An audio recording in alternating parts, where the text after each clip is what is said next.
இந்த வீடியோவில் I will explain how to get started with investing. ஏன் நம்ம இன்வெஸ்ட் பண்ணணும், எதில் இன்வெஸ்ட் பண்ணுறது, gold, silver, stocks, bonds, crypto etcetera. இதில் எதில் இன்வெஸ்ட் பண்ணால் பெஸ்ட் அண்ட் இன்வெஸ்ட் பண்ணுறதுக்கு முன்னாடி நமக்கு என்னென்ன பேசிக்ஸ்லாம் தெரிஞ்சிருக்கணும். முக்கியமாக உங்களுக்கு இன்வெஸ்டிங்லாம் ரிஸ்கி இல்லை, என்னோட காசுலாம் போயிடுச்சா என்ன பண்ணுறது, இந்த மாதிரி டவுட்ஸ்லாம் இருந்ததுன்னா இதுக்கு எல்லாத்துக்கான ஆன்சர்ஸை அடுத்த 7 ஸ்டெப்ஸில் கம்ப்ளீட்டாக கவர் பண்ணலாம். First, not investing is risky. இப்போ நிறைய பேர் சொல்லலாம், என்கிட்ட ஆல்ரெடி ஒரு பேங்க் அக்கௌண்ட் இருக்குது, அவங்களே இன்ட்ரெஸ்ட்டும் தராங்க, ஸோ நான் ஏன் இன்வெஸ்ட் பண்ணணும்? Well, there is something called inflation. இன்ஃப்ளேஷன்ன்றது சிம்பிளாக நம்ம காசோட மதிப்பு டைம் ஆக ஆக கம்மியாகிட்டே போயிட்டு இருக்கும். யோசிச்சு பாருங்க, ஒரு 10-15 வருஷத்துக்கு முன்னாடி ஒரு சமோசா ஒரு 3 ரூபாய்க்கு விற்றுக்கிட்டு இருந்தது, பட் இப்போ 10 ரூபான்ட்டு இருக்குது. இது சமோசாவுக்கு மட்டும் இல்லை, எல்லா பொருட்களோட வேல்யூம் ஓவர் டைம் இன்க்ரீஸ் ஆகிட்டே இருக்கும்.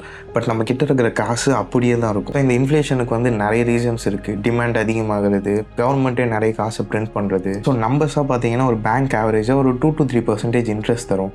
பட் இந்தியாவோட கடைசி 10 வருஷத்தோட ஆவரேஜ் இன்ஃப்ளேஷன் ரேட் 5 to 6%. நீங்கள் ஒரு 100 ரூபா எடுத்து பேங்க்கில் போட்டிருந்தீங்கன்னா ஒரு வருஷம் கம்ப்ளீட் ஆகும்போது உங்களுக்கு 102 ரூபாவாக வரும். இந்த இன்ஃப்ளேஷனில் இருக்கிற இந்த 5% கழிச்சிங்கன்னா இந்த 102 ரூபா அட் தி எண்ட் 98 ருபீஸாக மாறிடும். இந்த 2 ரூபான்றது உங்களுக்கு கம்மியாக தெரிஞ்சுதுன்னா, இமேஜின் நீங்கள் ஒரு 10 லட்ச ரூபா பேங்க்கில் போட்டு வச்சுருந்தீங்கன்னா அதில் கிட்டத்தட்ட 20,000 20,000 ரூபாய் நீங்கள் லாஸ் பண்ணுவீங்க பிகாஸ் ஆஃப் இன்ஃப்ளேஷன். ஓகே, இப்போ எனக்கு இன்ஃப்ளேஷன் என்னன்னு தெரிஞ்சிருச்சு, அந்த பேங்க் அக்கௌண்ட் இன்வெஸ்ட் பண்ணுறதுக்கு வேலைக்கு ஆகாதுன்னு தெரிஞ்சிருச்சு. இப்போ step 2, protect and grow your money. இப்போ நீங்கள் ஏதோ ஒரு இடத்துல இன்வெஸ்ட் பண்ணணும், அந்த இன்வெஸ்ட்மெண்ட்னால உங்கள் காசு க்ரோ ஆகும். எல்லாரும் சொல்கிற மாதிரி நீங்கள் லேண்டில் இன்வெஸ்ட் பண்ணலாம். Especially developing countries like India, land ஒரு நல்ல இன்வெஸ்ட்மெண்ட் தான்.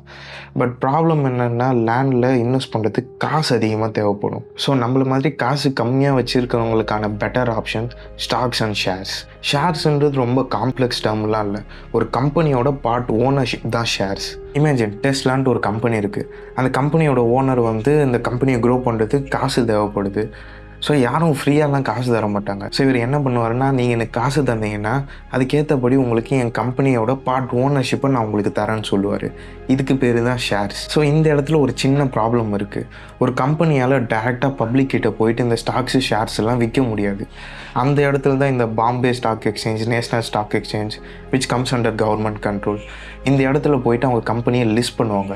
அந்த இடத்துலேருந்து பப்ளிக் இந்த ஷேர்ஸ் அண்ட் ஸ்டாக்ஸை வாங்கி விற்கலாம். ஓகே, எனக்கு ஸ்டாக்ஸு ஷேர்ஸ்லாம் என்னன்னு தெரிஞ்சிருச்சு. How can I make money with it? இட்ஸே ஆப்பிள் மாதிரி ஒரு கம்பெனி 100 ஸ்டாக்ஸ் வச்சுருக்காங்க. அந்த 100 ஸ்டாக்ஸ்லேருந்து எப்படியும் நீங்கள் ஒரு 10 ஸ்டாக்ஸை வாங்கிட்டீங்க. இப்போ ஆப்பிள் என்ன பண்ணியிருக்காங்கன்னா, அந்த வருஷத்தில் ரொம்ப கஷ்டப்பட்டு நிறைய ப்ராடக்ட்லாம் சேல் பண்ணி ஒரு 1 கோடி சம்பாரிச்சிருக்காங்க. ஸோ இப்போ அவங்க ஒரு தாராள பிரபுவாக இருக்கிறதுனால அந்த 1 கோடியை அவங்களோட இன்வெஸ்டர்ஸ் எல்லாருக்கும் பிரித்து கொடுக்கலான்ட்டு யோசிக்கிறாங்க. ஸோ இந்த 100 ஸ்டாக்கில் நீங்கள் கிட்டத்தட்ட 10 ஸ்டாக் வச்சுருக்கிறதுனால அந்த 1 கோடியிலேருந்து உங்களுக்கு 10 லட்ச ரூபாய் எடுத்து தராங்க. இதுக்கு பேர் தான் டிவிடெண்ட். இது ஒன் ஆஃப் தி வே. 2வது வழி இந்த 1 கோடி அவங்க என்ன பண்ணுறாங்கன்னா, திரும்பி அவங்களோட கம்பெனிலேயே ரீஇன்வெஸ்ட் பண்ணுறாங்க. அதனால் கம்பெனி க்ரோ ஆகுது, புது புது ப்ராடக்ட்லாம் க்ரியேட் பண்ணுறாங்க.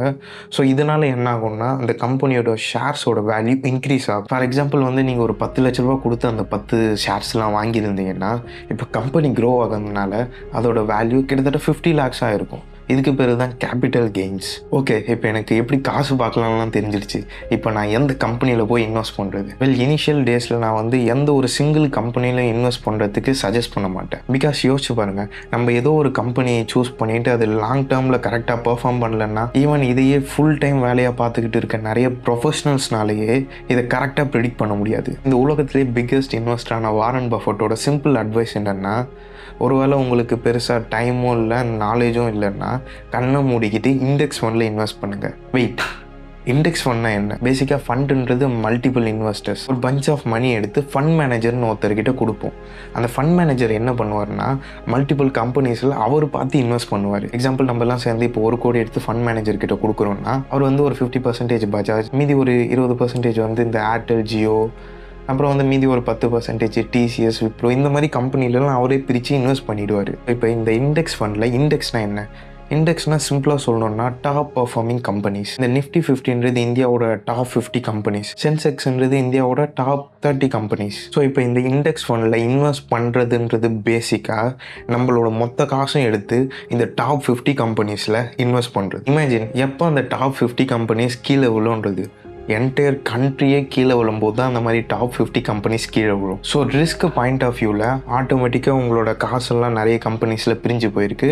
ஸோ ஏதாவது ஒரு கம்பெனி கீழே விழுந்தாலும் அடுத்த கம்பெனி அதை அப்படியே பேலன்ஸ் பண்ணிடும். சேம் டைம் இண்டெக்ஸ் ஃபண்டில் மற்ற மியூச்சுவல் ஃபண்ட்ஸை கம்பேர் பண்ணும்போது ஃபீஸும் கம்மியாக இருக்கும். நம்மளும் அந்தளவுக்கு டைம் அண்ட் நாலேஜ் இன்வெஸ்ட் பண்ண தேவையில்லை இனிஷியல் டேஸில். ஓகே இப்போது how to I get started? நான் டேரெக்டாக போயிட்டு இந்த பிஎஸ்சி என்எஸ்சியில் போய் ஸ்டாக்ஸ் வாங்கலான்னா முடியாது. Because due to some legal security reasons public டைரெக்டாக போயிட்டு இந்த பிஎஸ்சி என்எஸ்சியில் ஸ்டாக்ஸ் வாங்க முடியாது. நமக்கு புரோக்கர்ஸ் வேணும். இப்போ நிறைய ஆன்லைன் புரோக்கர்ஸ் இருக்காங்க, Zerodha, Upstox, angel one, grow etcetera. இது எல்லாத்துலேயும் எதில் ஃபீஸ் கம்மியாக இருக்குன்னு பார்த்துட்டு அதில் ஒரு அக்கௌண்ட் ஓப்பன் பண்ணுங்கள். அக்கௌண்ட் ஓப்பன் பண்ணுறது ரொம்ப கஷ்டம்லாம் இல்லை. உங்களோட பர்சனல் டீட்டெயில்ஸ், ஃபோன் நம்பர், அப்புறம் ஆதார் கார்டு, பேன் கார்டு, நீங்கள் 18+ வெரிஃபை பண்ணுறதுக்கு ப்ளஸ் சம் ஃபோட்டோஸ் இதெல்லாம் தேவைப்படும். ஒருவேளை நீங்கள் 18+ இல்லைன்னா உங்கள் பேரண்ட்ஸ் கிட்டே கேட்கலாம். ப்ரோ வீட்டிலலாம் இதை சொன்னால் அவங்களுக்கு பெருசாக புரியாதுன்னு நினச்சிங்கன்னா இந்த வீடியோவை ஷேர் பண்ணி அவங்களுக்கு எக்ஸ்பிளைன் பண்ணுங்கள். ஓகே, இப்போ அக்கௌண்ட்லாம் ஓப்பன் பண்ணியாச்சு. எவ்வளோ காசு இன்வெஸ்ட் பண்ணுறது? ஸ்டார்டிங் டேஸில் சின்னதாக ஸ்டார்ட் பண்ணி இந்த காசை ஹேண்டில் பண்ணுற ஹேபிட்டை க்ரியேட் பண்ணுங்கள். ஸோ நீங்கள் ஃப்யூச்சரில் பெரிய இன்வெஸ்ட்மெண்ட் பண்ணும்போது பெருசாக பேனிக் ஆக மாட்டீங்க. நான் பர்சனலாக இண்டெக்ஸ் ஃபண்டில் இன்வெஸ்ட் பண்ணுறதுக்கு ஜெரோதாவில் காயின் யூஸ் பண்ணுறேன். ஸோ ஒருவேளை நீங்கள் எப்படி இந்த இண்டெக்ஸ் ஃபண்டை சூஸ் பண்ணுறது அண்ட் எக்ஸாக்டாக எப்படி இன்வெஸ்ட் பண்ணணும் இது எல்லாத்தையும் தெரிஞ்சுக்கணும்னு நினச்சிங்கன்னா இந்த வீடியோவை சப்ஸ்கிரைப் பண்ணிவிட்டு கீழே போய் கமெண்ட் பண்ணுங்கள். அடுத்த வீடியோ சீக்கிரமாக வரும்.